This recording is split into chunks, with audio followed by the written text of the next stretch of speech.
He ripped my college acceptance letter to pieces at the dinner table, but he had no idea my grandmother was holding the wind document that could collapse his entire kingdom in a single night. My name is Brooke Helston. I was 17 years old, and in the house in Hawthorne Street, my future was not something I was allowed to own. A daughter in this family does not need college, my father said, the way someone quotes a rule taped to the refrigerator. He always spoke in that calm, even tone, the kind that makes your skin go cold, because it is knit to temper, it is certainty. It is the voice of a man who believes he was born to decide other people's lives. I still remember that night like a bruise that never fades. The heavy oak dining table, the carved legs, the old watermark shaped like a crescent moon near the corner where I always sat, like the moon itself had gotten trapped in our house. My grandmother Lorraine, at the far end closest to the kitchen door. My uncle Mike, a Chris from me. My little brother Noah, 14, staring down at his plate like he was trying to become invisible. And my father Victor, at the head of the table in his throne, where the TV remote lived in one exact place. Where the thermostat stayed looked at cold enough to endure, never warm enough to relax. From the outside, our home looked respectable. 2 stories, clean siding, neat shrubs. The lawn cut so evenly, it looked like it had been measured with a ruler. Victor mowed every Saturday morning at the same time, not because he enjoyed it, but because he needed the neighbors to see him doing it. In a small town, image is currency. My father hoarded that currency like power. Inside, everything ran in his rhythm. Dinner was served at 6 sharp. The salt had to be in his side. His water glass had to sit to the right. His napkin had to be folded into a rectangle because triangles look slippy. I learned to hear his footsteps in the stairs and predict what kind of mood the house would become. I learned to smile just enough to avoid being labeled disrespectful, and to stay quiet enough to avoid being labeled difficult. I had been living like that since my mother died. Her name was Elise. I was 8 when we lost her. The clearest things I still carry are simple. Her hair, light brown, curling softly at the ends, as if it didn't have to try on her laugh. The kind that made a kitchen feel bright. Breast cancer. Stage 3 by the time they caught it. Stage 4 by Christmas. She was gone before spring, before the daffodils she planted by the porch ever get to bloom again. After the funeral, my father stripped the house of her. Every photograph came down. Off the walls, off the fridge, off the mantel. Packed into a cardboard book, and shoved into the garage behind the lawn equipment. I stole one back. A small snapshot from the county fair, my mother holding me, cotton candy stuck to my chin, both of us laughing. I pressed it inside my biology textbook, like a secret against my heart. Then the rules multiplied like bars in a cage. No talking about Mim at the table. No crying where he could see it. No asking when things would feel normal again. Once, when I was 12, I made the mistake of saying I wanted to become a nurse someday. Victor Bailey looked up. Your mother had the same stupid dreams, he said. Look way that get her. He said it like a weather report. Like dying was something she chose just to inconvenience him. Years later, my grandmother told me, in a sentence she started and then swallowed, that Victor had forbidden my mother from going back to school. Elise wanted to finish her nursing program. He said no. She stayed. That was the first time I understood something clearly. Silence in our family was knit peace. Silence was obedience. My routine was simple. The way a cage is simple once you stop shaking it. 5:30 a.m. Alarm. 5:45 downstairs. Kiffy for Victor Black, exactly 1 spoon of sugar. If I forget, he would slide the mug to the center of the table, without a word, and wait for me to fix it. 6:10 breakfast. 6:20 Pak Noah's lunch. 6:30 Pak Victor's lunch too, because apparently a 40-something man couldn't manage a sandwich. 7:0 walk Noah to the bus stop. 7:40 school. 3:00 home. 3:15 dishes from the morning, laundry on Mondays and Thursdays, vacuuming on Wednesdays. 5:30 start. Dinner. 6:00 serve. 6:45 clear the table and wish everything by hand, because Victor said the dishwasher wastes water. 8:00 homework. 9:30 bed if I was lucky. I was knit his daughter. I was his live-in housekeeper. I just didn't have the words for it yet. He checked the fridge to make sure I shipped right. He checked my phone, an old flip phone with a hinge held together by tape, to make sure I was not wasting time. No extracurriculars. No clubs. No spots. No friends over. You have responsibilities, he would say, like I was 40 with a mortgage, nit 17 with a geometry test. I know what you are thinking. Why did I not leave? I was 17. I had a few dollars hidden in a jar under my bed. I could not sign a lease, open a bank account, or enroll myself in school without a guardian. Uncle Mike was too afraid of Victor to take me in. Noah was still a kid. And my father had one threat that kept every part of me quiet. Keep it up, he would say, and I will make sure your grandmother never sees you again. Lorraine was the only person who still made me feel like a person. So I stayed. I stayed useful. I stayed. But that September, something arrived in the mail that changed everything, and it almost didn't reach me. Here is what Victor didn't know. I applied to college. Knit openly. Knit proudly. In secret like a crime. It started with Mrs.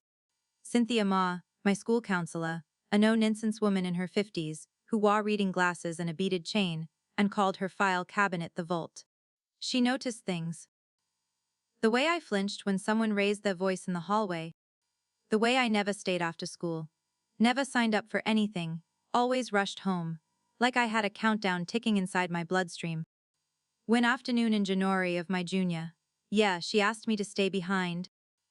She closed her office door and said, "Brooke, what do you want to do with your life?" No one had ever asked me that. She helped me with everything. Sought prep books from her own shelf, application, fee waivers, essay drafts written during lunch in her office, my handwriting shaking. We used the school's address for returns because Victor checked the mailbox like a warden checks cells every single day, without fail. But I also told my grandmother. One evening from the phone in Mrs. Moore's office, I called Lorraine and told her everything. She listened without interrupting. Then she said, "Use my address as a backup. I will watch for the letters." And she did. The acceptance arrived first at her place. Ohio State. Partial scholarship. A number big enough to turn dream into plan. I cried in Mrs. Moore's office when Lorraine called me. Quiet tears, the kind I had trained myself to cry. No sound. No mess. "Do not worry about the money," my grandmother said. "And do not worry about the house."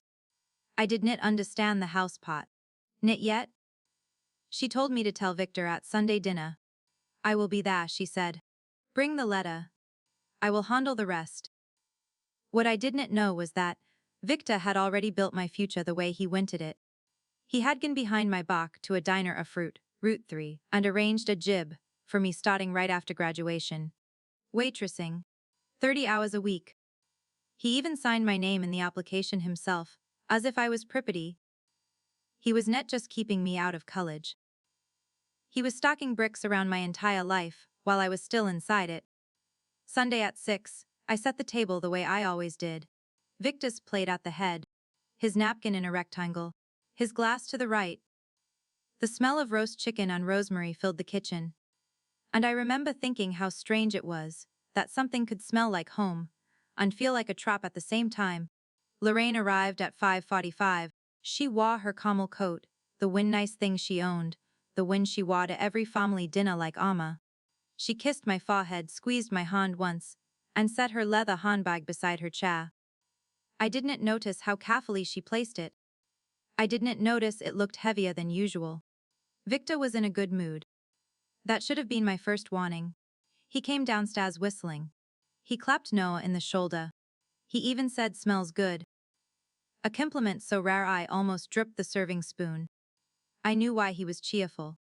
He thought next week I would be filling ketchup bottles at that diner.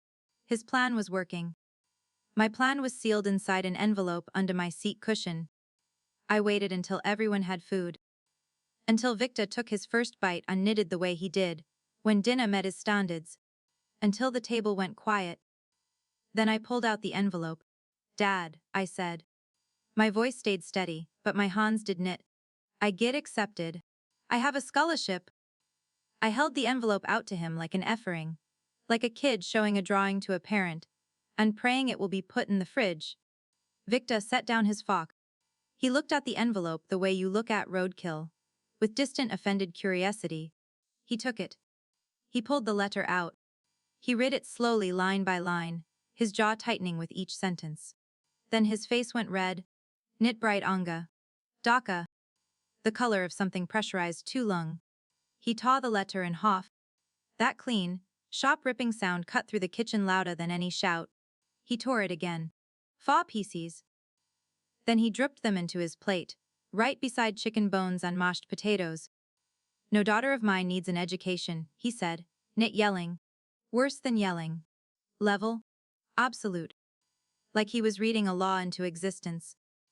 I thought that was the worst moment of my life. I was wrong. Because in the next few seconds, my grandmother was about to do something that would unravel 20 years of my father's authority. And it would start with one piece of paper he never knew existed. For a few seconds after, he dripped the torn pieces of my acceptance letter into his plate. The entire room stopped breathing. The click ticked once, then again louder than it had ever sounded before. And my father leaned back in his chair, as if he had just corrected a minor inconvenience. You're staying here, he said calm and final. You'll start at Miller's Diner after graduation. I already arranged it. It's settled. That tone meant there was no discussion left to have. Noah stared at the shredded paper soaking in gravy. Uncle Mike suddenly found his green beans deeply interesting. My hands were flat in my lap, fingernails pressing crescents into my skin. I didn't cry. Crying in front of Victor was surrender. Then he turned to my grandmother. This is your doing, isn't it?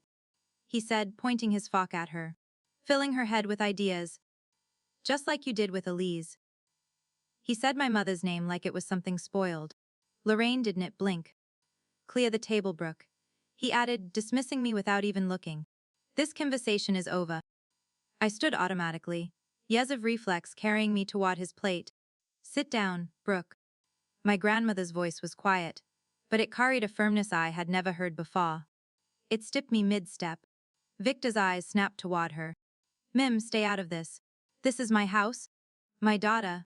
My decision. My house. He had said it so effin' it sounded like truth. Lorraine folded her napkin carefully, and set it beside her plate. She stood slowly, deliberately, and when she spoke again, her voice was steady, stripped of softness. You will not speak to her like that. Victor laughed, full and confident. Oh, what? Lorraine didn't answer him directly. She walked to the coat closet, took out her camel coat, slipped it in one arm at a time, unbuttoned it calmly. Where are you going? He demanded. Dinah's knit over. She returned to the table and stood behind her chair, looking at him without hesitation. Pack her bags, she said. He laughed again louder this time. And send her where? With what money? Lorraine bent down, unclasped her handbag, and pulled out a stack of documents held together with a metal clip.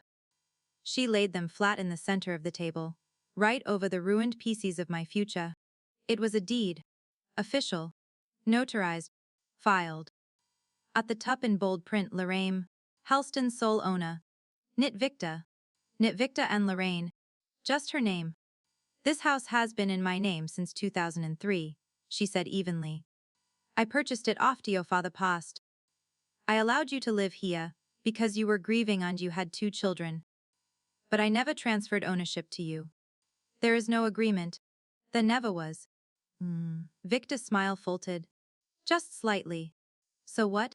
He snapped. You're going to throw out your own son? I am giving you a choice, she replied. Brooke goes to Ohio State this fall with my financial support. You let her go and continue living here. Or you fight this, and I call my attorney tonight. Uncle Mike picked up the deed, scanned it, and set it down slowly without a word. Noah's mouth hung open as if the ground had tilted beneath him. Victor tried to recover. I've maintained this house for 20 years. I paid utilities, Ibelot. I fixed the roof. I replaced the furnace. You think that means nothing? It means you maintained a property you do not own, Lorraine answered calmly. That is not the same thing. He turned to me, voice lowering, softening into manipulation. Tell her to stop this, Brooke. This is your home? You're going to tear this family apart over school. The trap was familiar. Family, future. Loyalty or freedom. Lorraine reached back into her purse and pulled out her phone. She pressed one button. The ringing filled the silence. David, she said when someone answered. Yes. Please begin the 30-day notice. Tonight? She hung up. Victor stayed at her. You're bluffing. I have never bluffed, she replied. You have 30 days. You let her go. Then she looked at me. Pack a bag, sweetheart. You're coming home with me tonight. Victor shit to his feet. She's not going anywhere. I looked at him fully, for the first time in years.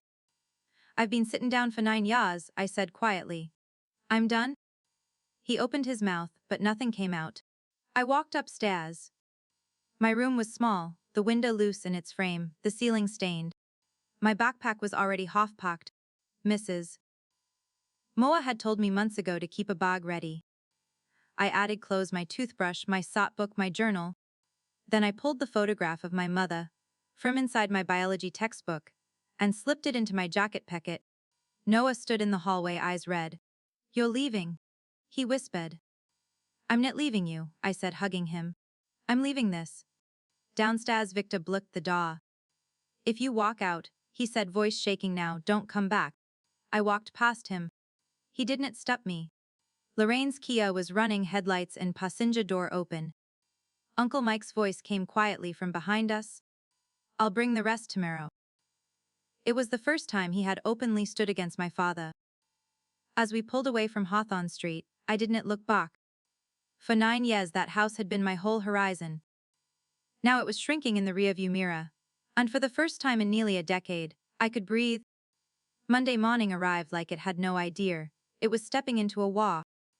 The sky over the laundromat parking lot outside my grandmother's small apartment was pale and wished out. And the world looked too normal for what my buddy was doing inside it. I sat at Lorraine's tiny kitchen table, with a bowl of cereal I could barely swallow. My hands wrapped around the spoon like it was an anchor. Because my mind kept trying to sprint back to Hawthorne Street, back to Victor's voice, back to the rules I had been trained to obey. The apartment smelled like lavender and lemon dish soap, and something warm I couldn't name at first. And then I realized it was safety. The absence of eggshells, the absence of footsteps and stairs that meant I had to brace myself. Lorraine moved calmly around the kitchen making toast, as if we had simply changed addresses and nothing else. As if she understood that my nervous system needed to burrow. Her steadiness the way a child burrows a blanket.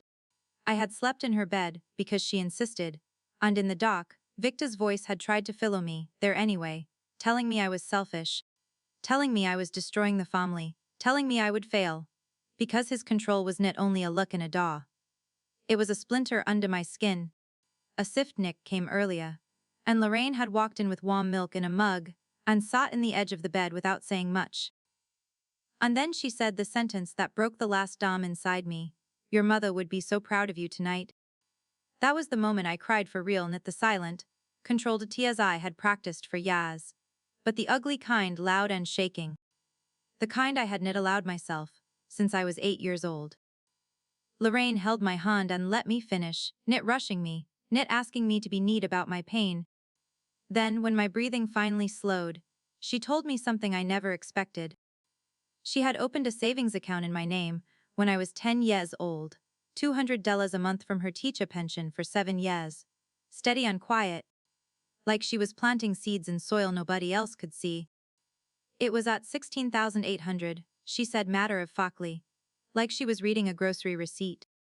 Between that and the scholarship, you will be fine for the first year. We will figure out the rest. I asked her why she didn't stop Victor sooner. And she get quiet for a long time, long enough that I thought she hadn't heard me. And then she said, because I kept hoping he would change, and that was my mistake. Now sitting at that table on Monday morning, the mistake was over. But the consequences were already moving. Lorraine's phone rang at 7:15. She glanced at the screen and silenced it without flinching.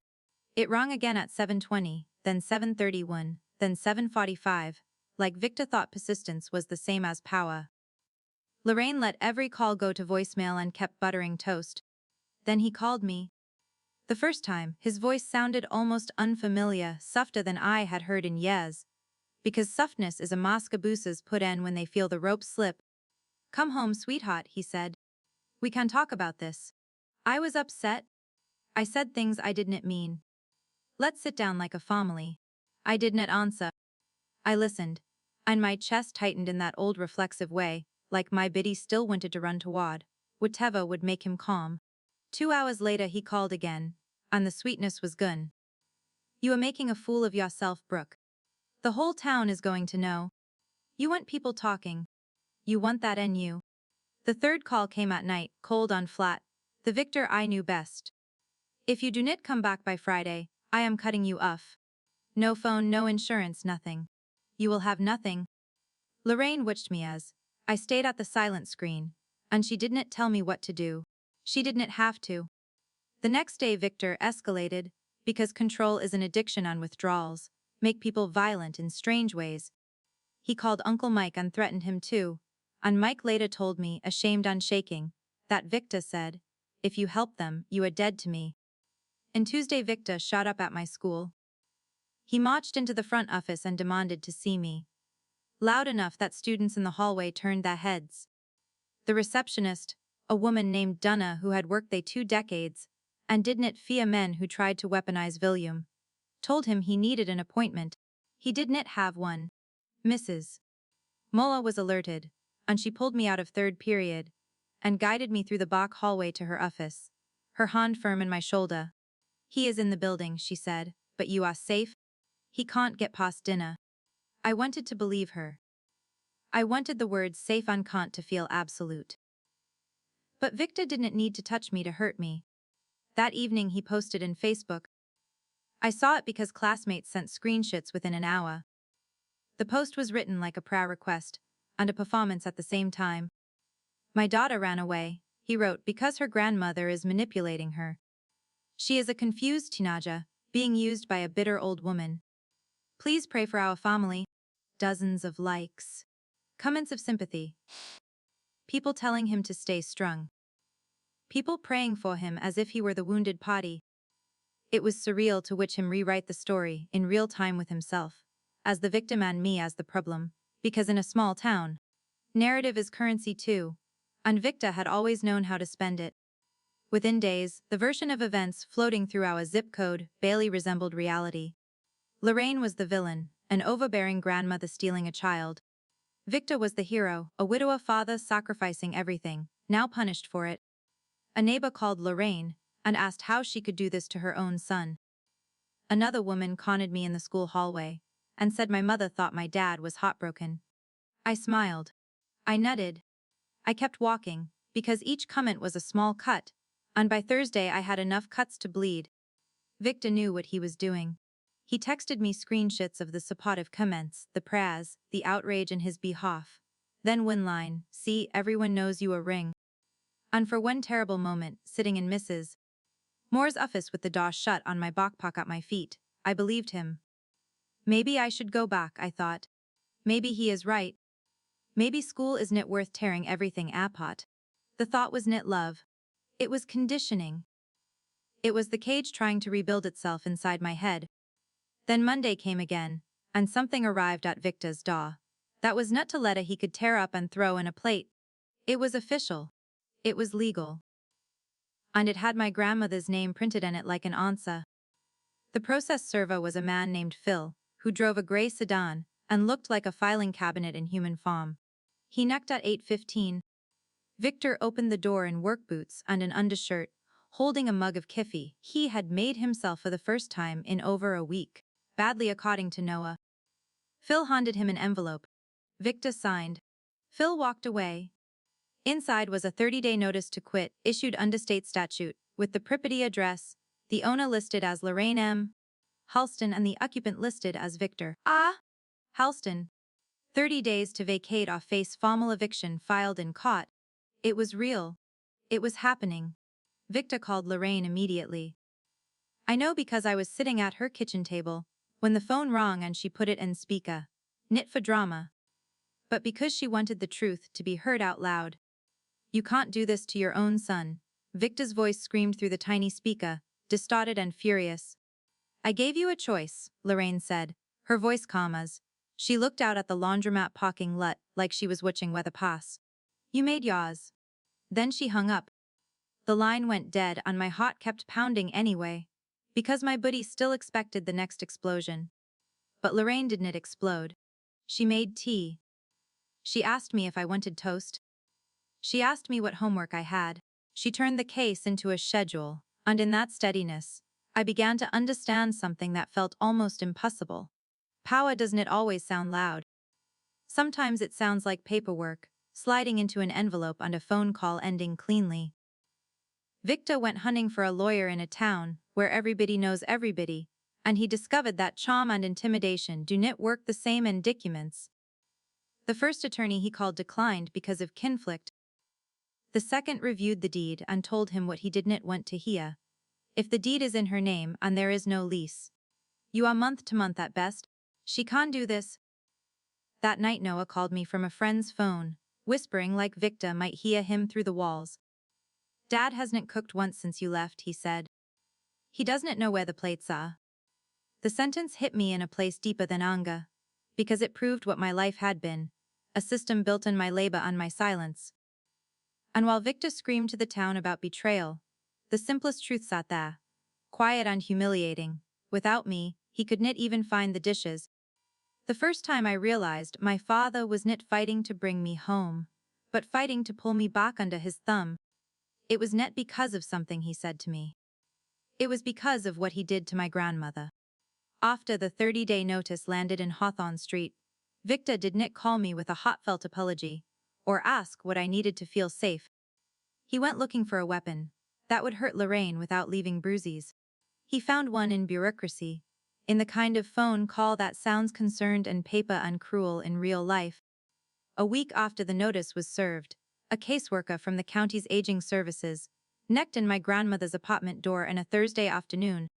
Her name was Masha, and she had a clipboard, a polite smile, and the kind of eyes that didn't miss details. She asked to speak to Lorraine alone. Lorraine nodded, as if it was an inconvenience like a dentist appointment, and told me to sit in the kitchen and make tea. I could hear the murmur of voices through the thin wall, words like financial exploitation, minor undue influence. Phrases that sounded clinical, but carried the same accusation Victor had always used. You are not your own person. You are someone's property. My stomach twisted. I sat there staring at the mug in my hands, realizing that Victor was willing to paint me as a manipulator, willing to accuse his own mother of being weak-minded, if it meant he could regain control of a house he never owned and a daughter he thought belonged to him. 45 minutes later, Masha left.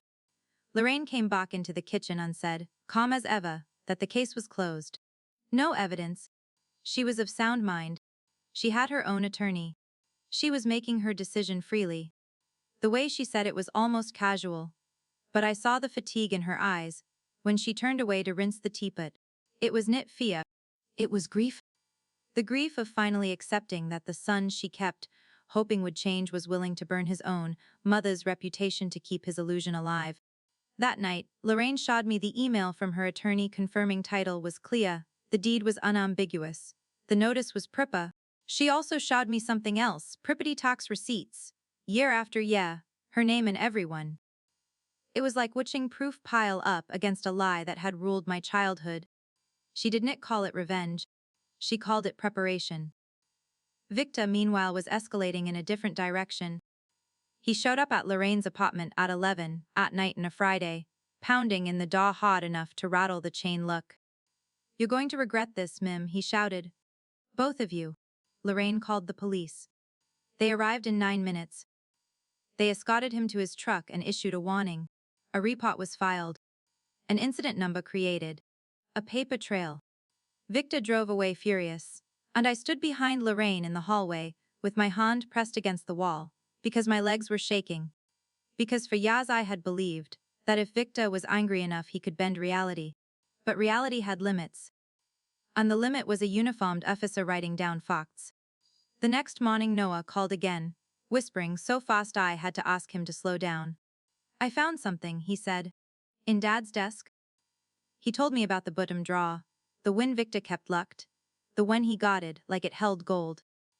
Noah said Victor left the key in his jacket, and Noah did what kids do when they are desperate and curious, and finally tired of being told nothing. He opened it. Inside was a manila folder, and inside that folder was my life in pieces, not only the acceptance mail from Ohio State, but letters from other schools I had applied to, brochure scholarship forms, and Satskar report I had never seen. My name in the envelopes. Opened. Read. Hidden. Months of intercepted future stacked like evidence. It was not a dinner table tantrum. It was a plan. Victor had been erasing my life quietly for a long time, slipping my possibilities into a drawer and licking them away the way he locked everything else. Noah took photos with a friend's phone and sent them to me. I sat in Lorraine's couch, scrolling through image after image, each one making my chest go tighter, because it confirmed what I had always suspected, but never had proof for. He didn't fear my failure. He feared my independence. And at the bottom of the folder, Noah found something that made my blood run cold. It was a congratulations card addressed to me, postmarked 8 years earlier. The handwriting was unfamiliar. The return address was in Cleveland. It was from my Aunt Renee, my mother's sister, the woman Victor told me had abandoned us after the funeral. The woman he claimed wanted nothing to do with our family.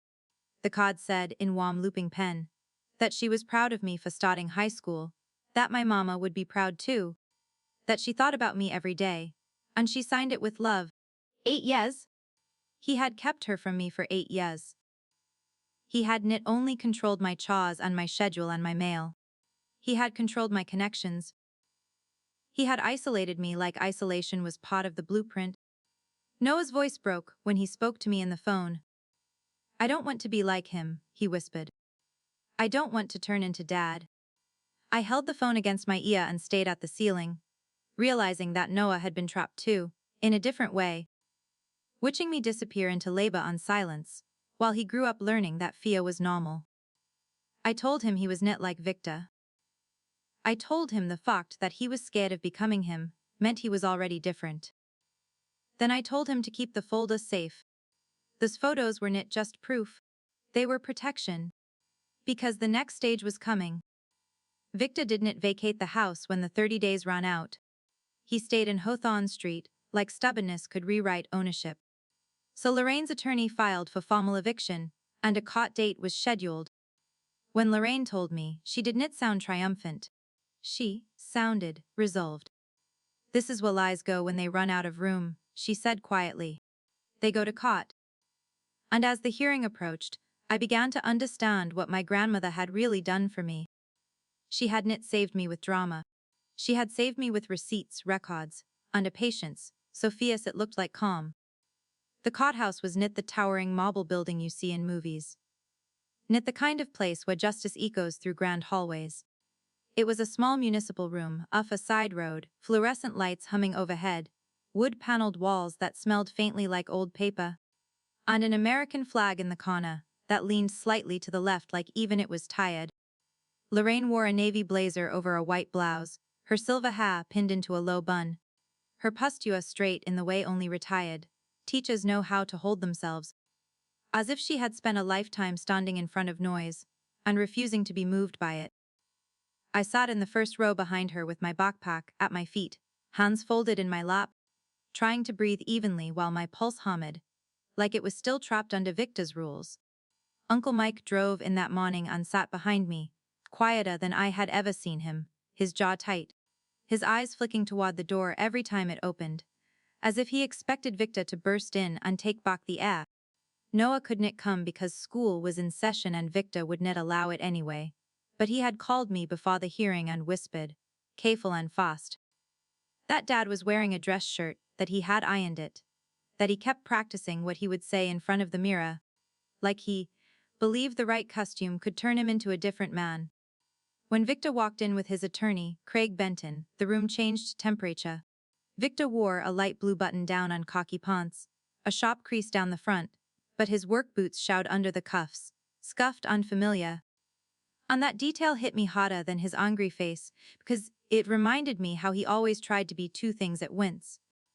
The hard-working father everyone pitied and the private tyrant nobody saw. He sat in the left side of the room, shoulders squared, chin lifted, eyes scanning the benches for allies. And I realized he was not just here to win a case. He was here to win an audience. A few locals had shown up, faces I recognized from grocery aisles and school parking lots. People who had read his Facebook post and come to watch the story like it was entertainment. And I hated that my life was being consumed like that. But I also understood something Lorraine had taught me without saying it. Witnesses matter. Judge Hopper entered, a woman in her early 60s with reading glasses and a voice that sounded like it had been sharpening itself for decades. She sat down, opened the file and said, "Let's begin." Victor's attorney spoke first, fast and confident, building Victor's case like a man stacking cards, claiming Victor had maintained the property for 2 decades, paid utilities, repaired the roof, replaced the furnace, invested sweat equity, and that there was an implied understanding Lorraine would eventually transfer ownership to him. The tone suggesting that motherhood itself was a contract, and sons were entitled to inherit control by default. Victor nodded along with every sentence, occasionally glancing toward the benches as if he expected sympathy to rise and lift him. Then Lorraine's attorney stood, David Klein, nit dramatic, nit loud, just precise. And the calmness of him made the room feel suddenly smaller. Because calm is what you bring when facts are on your side. He presented the deed filed with the county. Lorraine M. Halston, sole owner. He presented 20+ years of property tax receipts in Lorraine's name. He presented a title search confirming no liens, no transfers, no co-owners, no encumbrances. And when he spoke the word unambiguous, it landed like a gavel even before the judge lifted hers. He explained that Victor had no lease, no written agreement, no contract, no evidence of any promise to transfer, and under state law he was, at best, a month-to-month occupant at the owner's permission that had been revoked with proper notice. Judge Hopper listened without flinching, took notes, then removed her glasses and looked directly at Victor as if she could see through the performance and into the truth underneath. "Mr. Halston," she said, "do you have any written document, any lease, any contract, any letter? Anything at all that shows your mother agreed to transfer ownership or grant you a permanent right to remain in this property?" Victor's mouth opened, then closed, and for a second, he looked like a man caught without the script he rehearsed. He glanced at his attorney stared at the table, and Victor finally said, "It was understood," leaning forward as if leaning could turn assumption into evidence. "She's my mother. Mothers don't need contracts with their sons." The judge put her glasses back and slowly. "This court deals in documents, not assumptions," she said. Her tone flat, final. The same kind of final Victor used to use at our dinner table. Except this final didn't belong to him. She reviewed the file for another minute, then ruled Lorraine had the legal right to evict, and Victor was ordered to vacate within 15 days, reduced from 30 because he had already been given 30 days and had chosen to ignore it. The words felt unreal, like the world had just shifted, and my buddy hadn't caught up. Victor shit to his feet, so fast his chair scraped against the tile, loud enough to make the clock pause mid-typing, and he shouted, "This is insane. She's doing this because of a girl who wants to go to school." The room went silent the way it goes silent when someone reveals something ugly, without realizing they just confessed. People in the benches stopped whispering. David Klein's eyes narrowed slightly. Uncle Mike closed his eyes like he had been bracing for that exact sentence for years. Judge Hopper stayed at Victor over her glasses and said, "Sit down, Mr. Halston." Victor sat, but the damage was done, because the sentence hung in the air like smoke, because of a girl who wants to go to school, as if that was an offense, as if education was betrayal, and in that moment, even the people who came for goosey-sip understood exactly what kind of man he was. Outside, the parking lot was too bright, that crisp fall sunlight hitting the asphalt at an angle that made everything look overexposed. Like someone had turned the contrast up too high.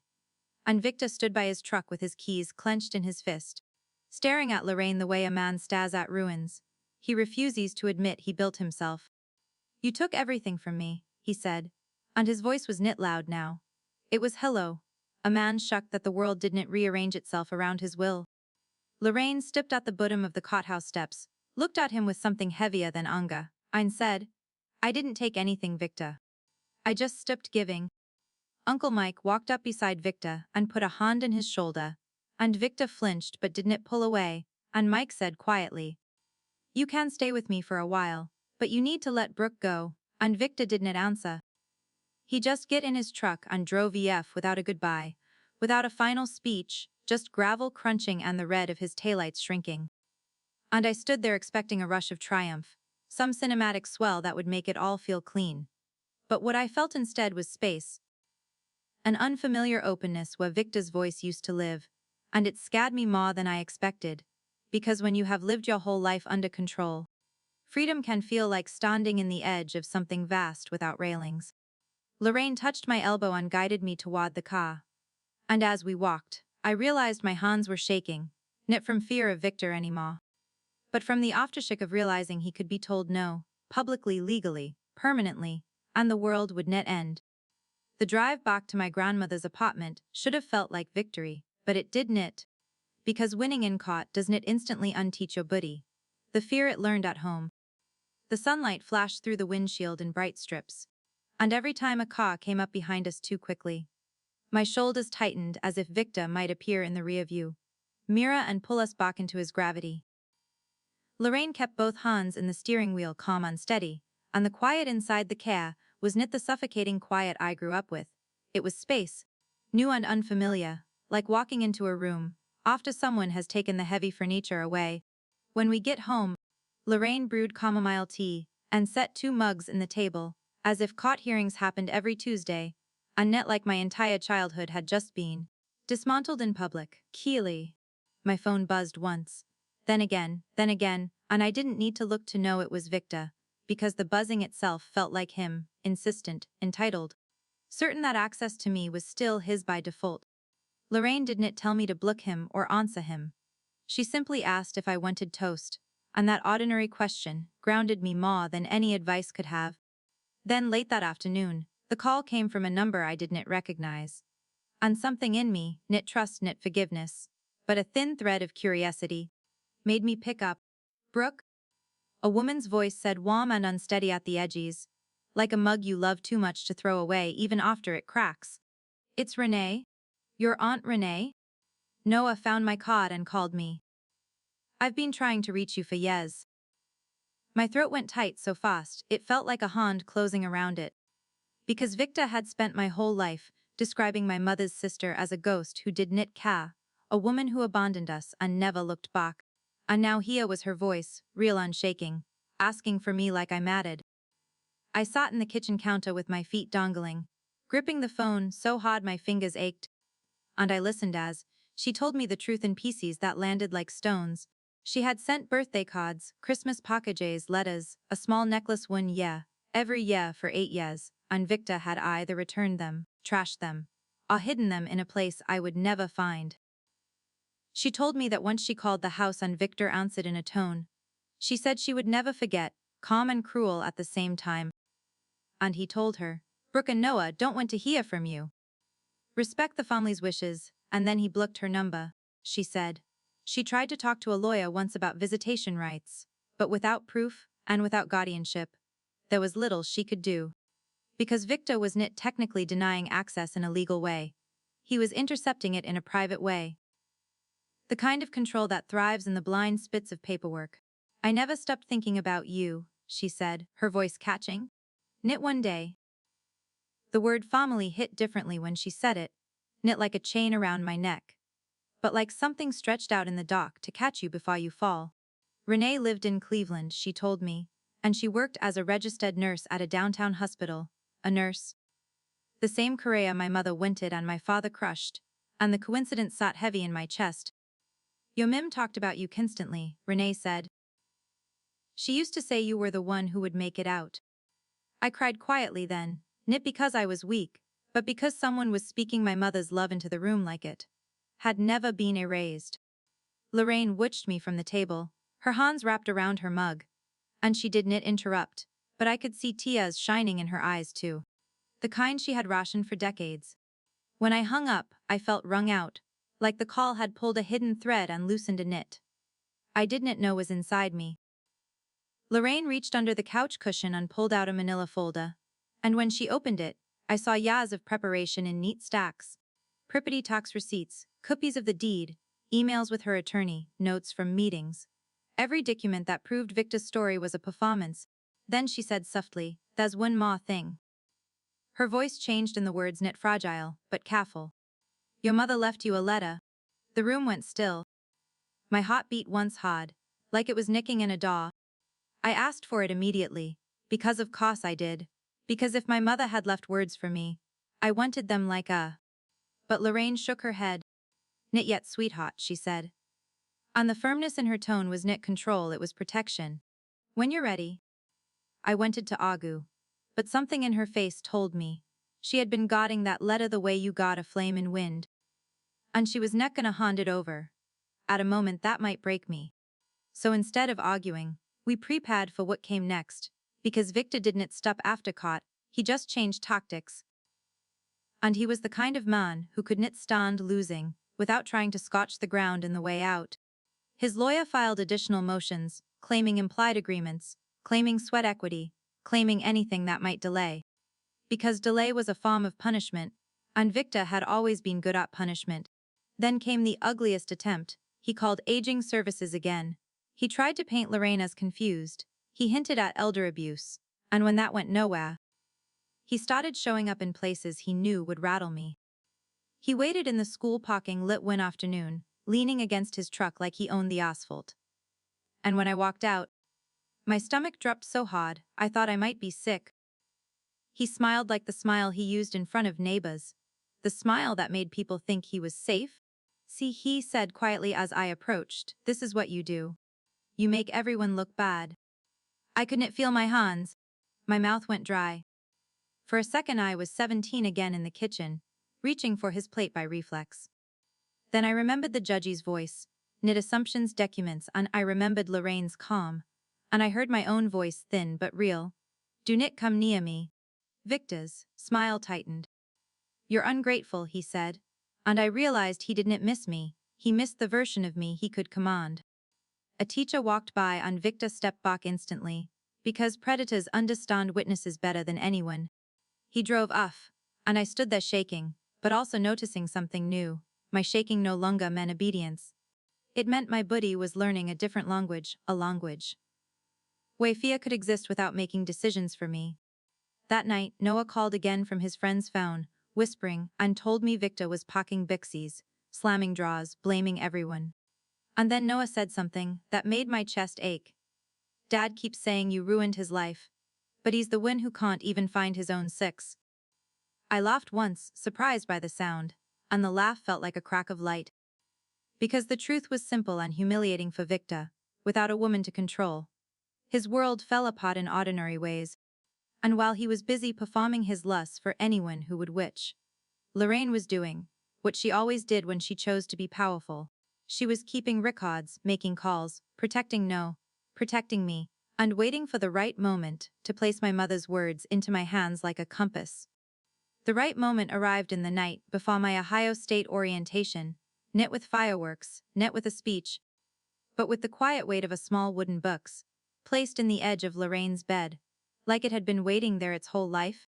The apartment was dim, a single lamp casting warm light across the quilt. And outside the window the laundromat sign buzzed softly in the dark, like an ordinary world refusing to stop spinning, just because mine had changed. Lorraine sat beside me, her hands steady, her face composed in that way only someone who has survived decades of disappointment can be composed. And she said, "I was waiting for the right moment. I think this is it." She opened the books and lifted out an envelope the color of cream, sift at the corners from being held and set down and held again. And when she turned it over I saw my mother's handwriting in the front, round and careful. The kind of penmanship that looks like it came from a childhood of strict teachers and patience. For Brooke, when she is ready to fly. My throat closed so fast I could barely breathe, because, for years my mother had existed in my house like a forbidden word. A weapon Victor used when he needed to cut deeper. And now here she was, knit as a memory I had to steal from a garage books. But as a voice sealed in paper saved for me. Guarded for 9 years by the woman who had finally stopped hoping and started acting. Lorraine's eyes shone, but she did not cry loudly. She never did, she had been trained by life to ration emotion. Yet I could see the tremble in her mouth when she said, "Your Mim wrote it during treatment." She knew she mightn't make it. She gave it to me and said give it to her when she needs it most. I have carried it since. My hands would not stop shaking as I slid my finger under the flap, because opening it felt like opening a door I had been pressing my ear against since I was 8. And when the paper came out it was 2 pages of lined notebook paper. The ink slightly smudged in places. And at first I thought it was just age. Then I realized it was Tia's, some hers, some mine about to be. I started reading and immediately my vision blurred. Not because she wrote about Counsa the way I expected. Not because she wrote about Victor or regret or fear. But because she wrote about me. About who I was before grief and control tried to shrink me. She wrote about the morning I made her breakfast in bed. When I was 7. Burnt toast and orange juice, with pulp that I tried to strain through a paper towel, like I was a tiny scientist, proud and serious. And she said she pretended it was the best meal she had ever eaten, because my pride mattered more than taste. She wrote about the night I memorized constellations from a Dinah placemat, and recited them to her in the backyard, naming stars like I owned the sky. And she said my mind had always reached for light, even when the world felt dark. She wrote about my laugh, and in her words I could hear it, the version of myself that existed, before I learned to swallow sound. And she said it sounded like bells being shaken loose. Halfway through I stopped because I could not breathe, because reading a dead parent's love is not gentle. It is like being struck by warmth after years of cold, and Lorraine put her hand over mine, not to steady the page, but to steady me.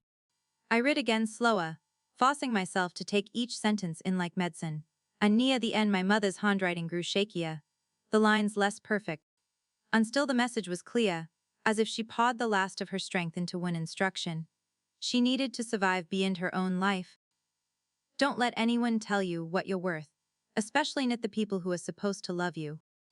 The sentence felt like it had been written for the exact moment. Victor tore up my acceptance letter in a plate. For the exact moment I stood at the stairs and said I was done. For the exact moment I sat in Mrs. Moa's office and almost believed the town's gossip over my own reality.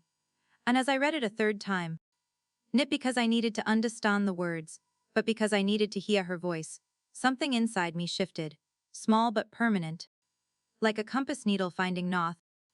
I held the letter against my chest and breathed. And for the first time since my mother died, the ache of missing her didn't feel like an open wound. It felt like a direction. Lorraine wiped her eyes with the back of her hand and whispered, almost apologetic, I should have acted sooner. And I wanted to tell her that she did act. That she saved me with paperwork on patience and a deed she refused to hand over to a man who mistook permission for ownership. But what came out instead was the truth I had never said out loud in that family. Thank you for not letting him erase her. Lorraine nutted once, like that was the real reason she had kept the house in her name all along. Not to punish her son, but to keep one door in our lives from being locked forever. We sat there a long time in the warm pool of lamplight, the letter in my lap like a living thing. And in the quiet I realized something else that startled me. I was not just leaving for college, I was leaving a system designed to keep me small. And that meant Victor would keep trying to pull me back. Not because he loved me, but because my freedom proved his lie. The next morning as I packed for orientation, my phone lit up with his number again, and I stayed at it until the screen went dark. Because I was learning that silence could belong to me too, not as obedience, but as choice. Later Noah texted from a friend's phone that Dad was furious, that he kept saying Lorraine stole his house, that he kept calling me ungrateful. But then Noah added one line that made my throat tighten in a different way, a hopeful way. I told him you're going to college no matter what.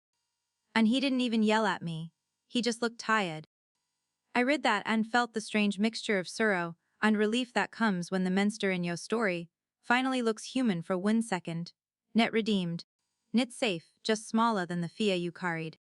Orientation day itself felt like stepping into another universe. A campus full of people holding kiffy and books like it was normal to have plans. Like it was assumed you belonged.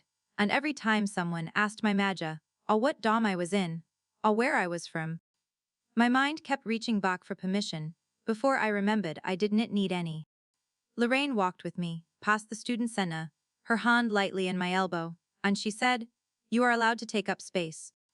As if she were assigning homework, as if she expected me to practice it daily. Later, when she drove home, I watched her car disappear and felt the familiar panic rise. The old fear of being left alone with my own life. And then I touched my pocket, where my mother's letter was folded carefully. And I reminded myself that I was not alone in the way Victor taught me to be alone. I was alone in the way a person is when they finally have room to grow. Pot 7 of Tive 10 on the right moment arrived in the night before my Ohio State orientation. Net with fireworks, net with a speech, but with the quiet weight of a small wooden box placed in the edge of Lorraine's bed, like it had been waiting there its whole life. The apartment was dim, a single lamp casting warm light across the quilt, and outside the window the laundromat sign buzzed softly in the dark like an ordinary world, refusing to stop spinning, just because mine had changed. Lorraine sat beside me, her hands steady, her face composed in that way only someone who has survived decades of disappointment can be composed. And she said, "I was waiting for the right moment. I think this is it." She opened the books and lifted out an envelope the color of cream. Sift out the corners from being held and set down and held again. And when she turned it over, I saw my mother's handwriting in the front, round and careful. The kind of penmanship that looks like it came from a childhood of strict teachers and patience, for Brooke, when she is ready to fly. My throat closed so fast I could barely breathe, because for years, my mother had existed in my house like a forbidden word. A weapon Victor used when he needed to cut deeper, and now here she was. Not as a memory I had to steal from a garage box, but as a voice sealed in paper, saved for me, guarded for 9 years by the woman who had finally stopped hoping and started acting. Lorraine's eyes shone, but she didn't cry loudly. She never did. She had been trained by life to ration emotion. Yet I could see the tremble in her mouth when she said, "Your Mim wrote it during treatment." She knew she might not make it. She gave it to me and said give it to her when she needs it most. I have carried it since. My hands would not stop shaking as I slid my finger under the flap, because opening it felt like opening a door I had been pressing my ear against since I was 8. And when the paper came out, it was 2 pages of lined notebook paper. The ink slightly smudged in places, and at first I thought it was just age. Then I realized it was Tia's. Some hers, some mine about to be.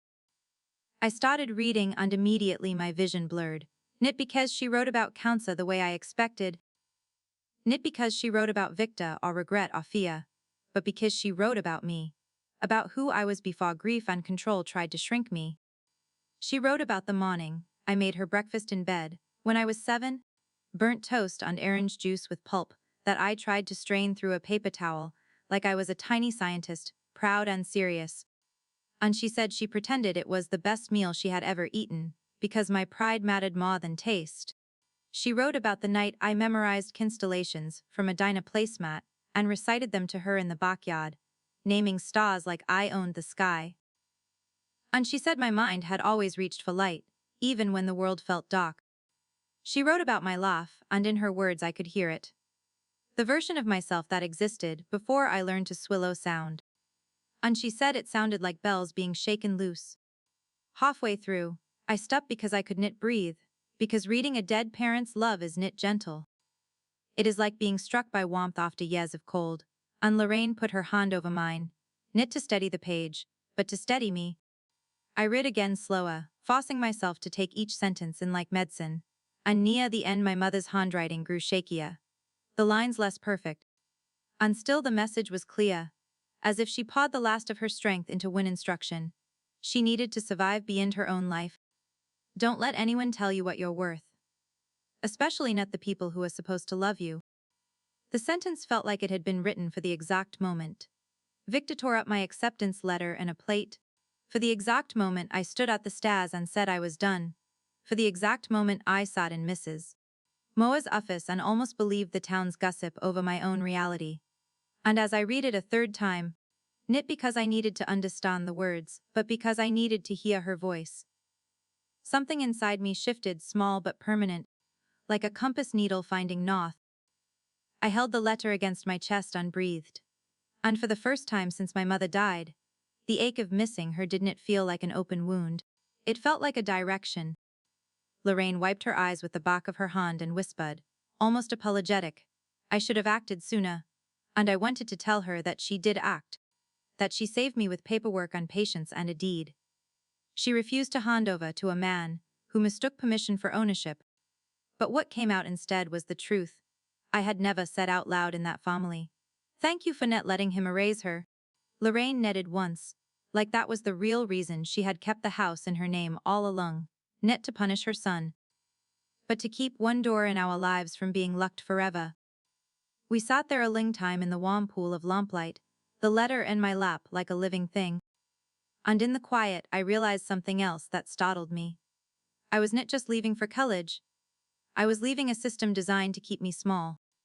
And that meant Victor would keep trying to pull me back, not because he loved me, but because my freedom proved his lie. The next morning, as I packed for orientation, my phone lit up with his number again, and I stayed at it until the screen went dark, because I was learning that silence could belong to me too, not as obedience, but as choice.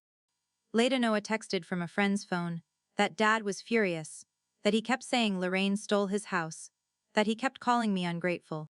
But then Noah added one line that made my throat tighten in a different way. A hopeful way. I told him you're going to college no matter what. And he didn't even yell at me, he just looked tired. I read that and felt the strange mixture of sorrow and relief that comes when the minster in your story finally looks human for 1 second, nit redeemed, nit safe, just smaller than the fear you carried.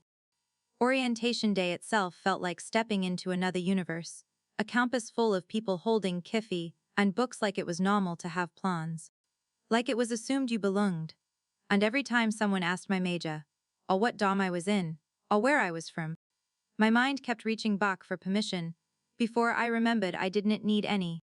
Lorraine walked with me past the student center, her hand lightly in my elbow, and she said, "You are allowed to take up space." As if she were assigning homework, as if she expected me to practice it daily. Later, when she drove home, I watched her car disappear, and felt the familiar panic rise, the old fear of being left alone with my own life. And then I touched my pocket, where my mother's letter was folded carefully. And I reminded myself that I was not alone in the way. Victor taught me to be alone. I was alone in the way a person is when they finally have room to grow. Do you want me to continue with Part 8? Ohio State in late September smells like cut grass and possibility. And the first morning I woke up in my dorm room. Sunlight spilled across cinder-block walls that had never heard Victor's voice. And the silence felt so unfamiliar I almost mistook it for loneliness. My roommate Hannah was already up, cross-legged in her bed, with a mug of instant coffee and a stack of psychology flashcards spread around her like she was building a paper city. And when she looked at me and said, "You're Brooke, right? I saved you the desk by the window," it startled me how easy it was to be seen as simply myself, not as someone's daughter, not as a problem, not as an extension of a man's pride. I sat at that desk later and pressed my palm against the cool wood, grounding myself in something solid that didn't belong to him. Classes began in a blur of syllabi and lecture halls that hummed with low conversation, and every time a professor spoke about research, or clinical hours, or scholarship applications, I felt a sharp internal jolt, like my buddy was still waiting for someone to tell me. I was not allowed to want any of it. But no, one did. No one tore up my schedule. No one laughed at my ambition. I declared pre-nursing not because Aunt Renee worked in a hospital, not because my mother once dreamed of it, but because somewhere between memorizing constellations and cooking dinner at 14, I had learned that I understood how to take care of people. And I wanted that skill to belong to me, not to someone who used it as leverage. I studied in the library until midnight the first week, not out of fear but out of hunger, and when I walked back across the quad, leaves crunching under my sneakers, I realized I was smiling without checking if anyone disapproved. Lorraine called every Sunday evening at 7 in the DIT, and our conversations were about normal things. The tenants at the Maple Avenue house who paid rent in time and planted marigolds out front. The new barrister at the coffee shop downstairs, who burned espresso twice in one morning, the weather turning cooler, and sometimes she would say, very casually, "I'm proud of you," as if pride were not a weapon but a gift. Noah FaceTimed me in Wednesdays from Uncle Mike's living room, his voice cracking mid-sentence, because he was growing too fast for his own throat. And he told me he had joined the track team, that Uncle Mike didn't care if he came home sweaty and loud, that the house felt different without Victor pacing through it, and I could see something opening in him too, something that had been pressed flat for years. Victor didn't call for the first month, and the absence of his voice felt louder than any argument. But one Wednesday evening my phone lit up with his name, while I was sitting in my bed surrounded by anatomy flashcards and a half-eaten bag of pretzels. I stared at the screen until it almost stopped ringing, and then I answered, not because I was ready, but because I wanted to hear the difference. "I saw your name in the dean's list," he said without preamble, and his voice sounded smaller, like it was echoing in a room that had gotten too big for one person. I looked it up in line. There was a pause and then sufta, "Your Mim would have liked that." It was the first time he had mentioned her without turning her into a warning. And I didn't know what to do with the sentence, because it felt too late and too small and yet still something. I closed my eyes and said, "Thank you for saying that, Dad, but I'm not ready to talk yet. When I am, I'll call you." And I hung up before he could shift the ground back under me. I sat there afterward listening to my own breathing, noticing I didn't feel the rush of victory people expect when someone who hurt you finally shows a crack. I felt clear, as if a fig had lifted and revealed the outline of my own boundaries. Forgiveness, I realized, was not an obligation.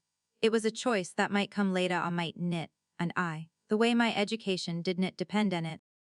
In October the maples and compass turned a deep red, that looked almost unreal.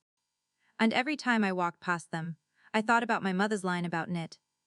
Letting anyone decide my worth, and I began to understand that worth was not something earned by obedience or sacrifice, but something carried quietly. From one generation to the next, when someone is brave enough to protect it. I volunteered at the Compass Health Clinic one Saturday, filing charts and wiping down exam tables. And the smell of antiseptic made me think of Aunt Renee's stories about overnight shifts and grateful patients. And instead of feeling haunted by the life my mother didn't get to live, I felt connected to a line of women who kept trying anyway. I kept her letter in a clear plastic sleeve in my desk, so the ink wouldn't fade. And sometimes before studying I would read the line about bells being shaken loose and let myself laugh out loud just to hear the sound.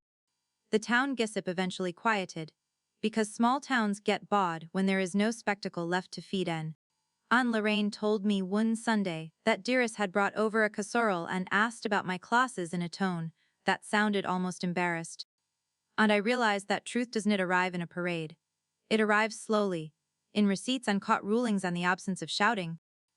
Tyler called me one night and said, "Dad doesn't yell as much anymore," and I didn't know whether to feel relieved or sad.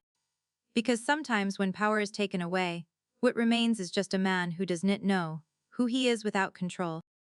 Midterms came and went, and when I received my grades, all A's and one a minus, I sat in my dorm floor and laughed until Hannah thought I had lost my mind, and maybe I had, in the best possible way.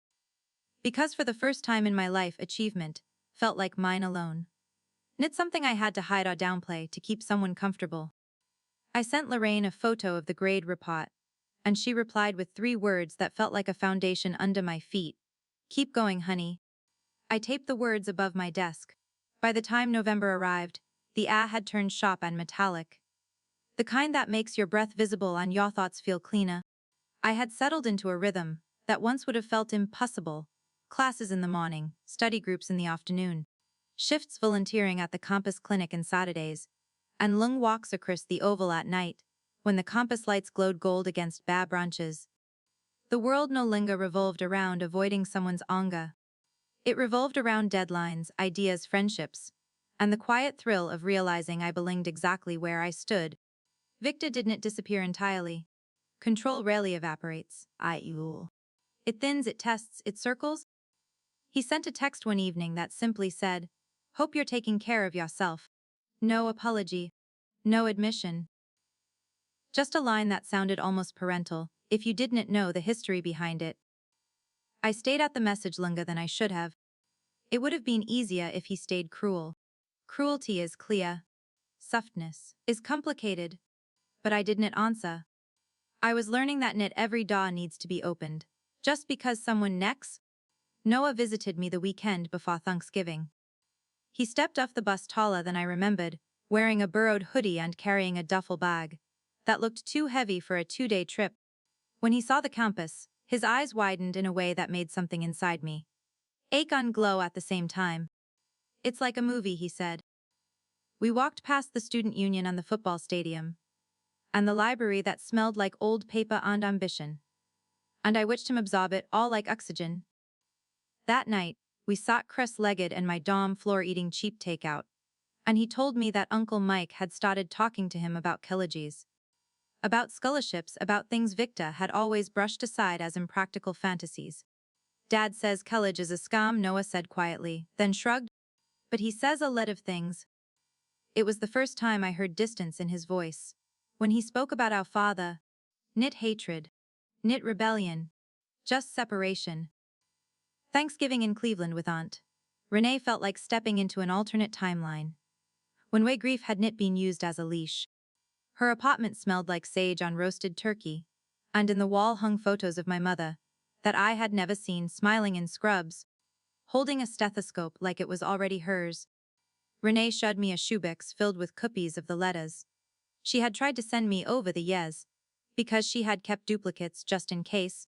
I ran my fingers over the envelopes, each one a small attempt at connection intercepted by someone who feared losing influence more than losing family.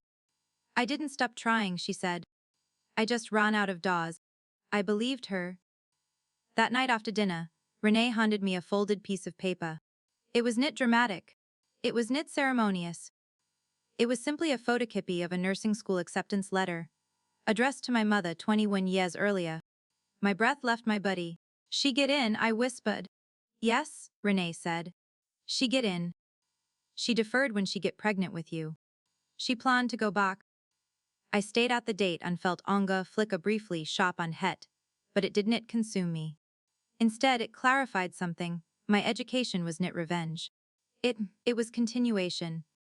When I returned to campus, snow had dusted the sidewalks, softening edges, making everything look temporarily gentler. Finals loomed and the pressure was real. But it was honest pressure, the kind that measures effort instead of obedience.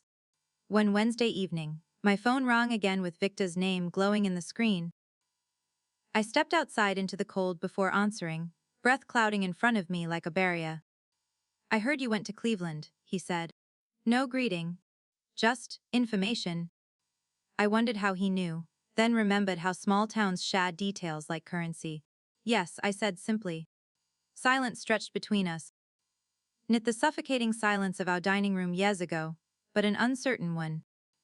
I didn't keep you from her to hurt you, he said finally. I thought it was better. The sentence hung in the air, heavy and incomplete. Better for whom? Better for what? I could have asked. I could have argued. Instead I said it wasn't, and let the truth sit there without decoration. He exhaled a sound almost like surrender. You always were stubborn, he muttered, but there was no heat in it. No, I said quietly. I just learned to stop being afraid. We didn't resolve anything. There was no cinematic apology, no sudden reconciliation.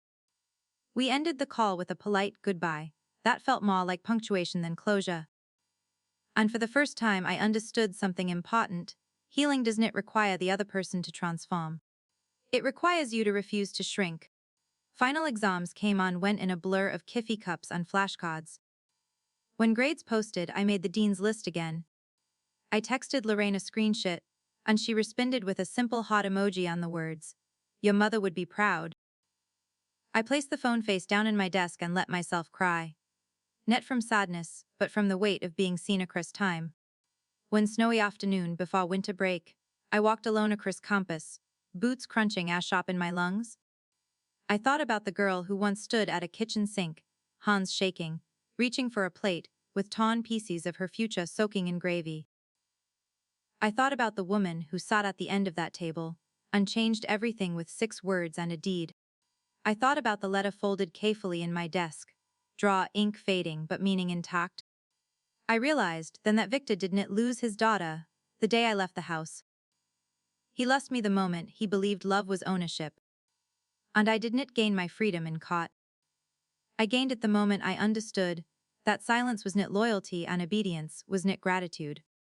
Winter break approached, and I packed my suitcase slowly, carefully. The way someone packs who knows she is not returning to the same life she left. I was not going back to a throne room disguised as a living room. I was going back to Lorraine's apartment, to Aunt Renee's laughter, to Noah's growing independence, to a family that was no longer built in fear. And somewhere in a one-bedroom apartment above a dry cleaner, my father was learning what it feels like to live in a space that reflects your choices. Winter break didn't feel like returning home. It felt like visiting a place that had helped rebuild me. Lorraine's apartment smelled the same as always, lavender and lemon dish soap. The quiet hum of the laundromat sign through the window. But I walked through the door differently. I no longer entered rooms scanning for mood shifts. I no longer measured my words against someone else's temper. I hung my coat up slowly, deliberately, like a person who expected to stay. Lorraine hugged me longer than usual. She didn't ask about grades first. She asked if I was eating enough. She asked if I was sleeping. Then she asked if I was happy. The question caught me off guard, because for years happiness hadn't been relevant. Survival had been the standard. I think I am, I said, and the honesty in my own voice surprised me. Noah came over the next day, taller again somehow, bringing a grocery bag of cookies. He claimed he baked himself. He had flour in his eyebrows as proof. He talked about track practice, about a girl in his math class who outran everyone, about a college brochure Uncle Mike had left in the kitchen counter without saying anything. He didn't mention Victor unless I did. And when I finally asked how Dad was doing, Noah shrugged in a way that felt older than 16. He's quieter, he said. He cooks now. Knit great. But he tries. That word lingered. Tries. A week later Victor asked if we could meet for Kiffy. Knit at Lorraine's apartment. Knit at Hawthorne Street. A neutral place. A small diner F Route 22 with cracked vinyl booths and keffi that tasted like it had been reheated too many times. I almost said no. Then I remembered something my mother wrote. Don't let anyone tell you what you're worth. That included not letting Fia decide whether I could sit across from him. He looked smaller in that booth. Knit physically. Structurally. The confidence he once wore like Amma had thinned. He stirred his keffi even after the sugar had dissolved. We spoke about surface things first. School. The weather. Plumbing jobs. Then, without drama, he said, I thought if I controlled everything nothing could fall apart. I didn't rush to comfort him.